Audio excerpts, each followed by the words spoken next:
non-resident. So the first type of income given in the problem is dividend declared in Perth. It is outside India but received in India. So the income is received in India. Since the income is received in India, it is an Indian income and it is taxable in the hands of all the three persons. It is resident, resident but not ordinary resident, and non-resident. The second one is income from a long-term capital asset in India, rupees 20,000. So this is long-term capital gain earned in India. So it is also purely an Indian income and it is taxable in the hands of resident, resident but not ordinary resident, and non-resident. The third one is interest on debentures of a company at Manchester. So Manchester is outside India, it is in England, but it was received in India. So interest on debentures of a company at Manchester, which is in England, but the interest income was received in India. So this interest income of rupees 6,000 is purely an Indian income and it is taxable in the hands of all the three. That is resident, not ordinary resident, and non-resident.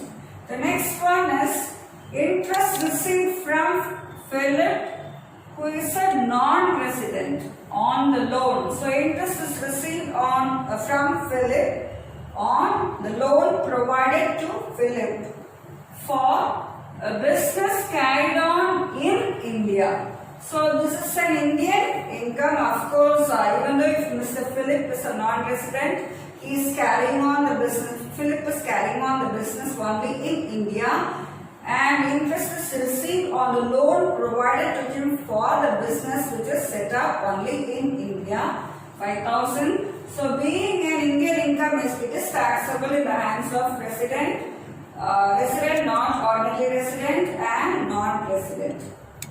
The next one is royalty received in Germany from Kailash, a resident in India, for technical services provided for a business carried on in Germany, rupees 20,000. So royalties received in Germany, that is outside India, from Kailash, who is a resident in India. For what purpose? For technical services provided for a business which is carried on in Germany.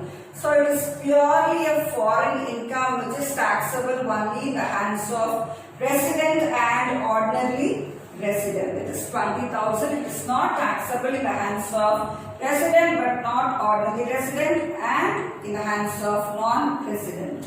The next income is fees from an Indian company carrying on business at London for technical services rendered at London, having been directly deposited by the company in its bank account in India, rupees 30,000. So fees from an Indian company, that Indian company is carrying on business at London, it is outside London, and fees is earned for technical services provided by Mr. Sri at London, and the company has directly deposited the fees of Mr. Sri in his bank account in India, rupees 30,000. So this is direct remittance. This is not subsequent remittance.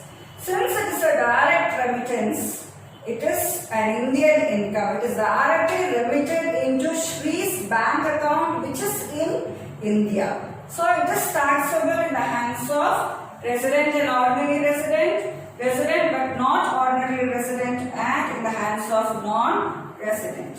The next one is interest in UK government, United Kingdom government, half of which is received in India, rupees 5,000. So the total amount of interest received from UK government securities is 5,000, whereas half of the interest, it is rupees 2,500, is received in India. So this 5,000 is split up into Indian income and foreign income. So out of rupees 5,000, half is Indian income, half is received in India. So this 2,500 being an Indian income is taxable in the hands of resident and ordinary resident, resident but not ordinary resident, and non-resident. and the balance rupees 2,500 is a foreign income which is taxable only in the hands of resident and ordinary resident. Now add up all the amounts and find the total taxable income. So taxable income of Mrs. Shri in case of resident, it is 90,000. In case of resident but not ordinary resident is 67,500, and similarly 67,500 in case of non-resident also.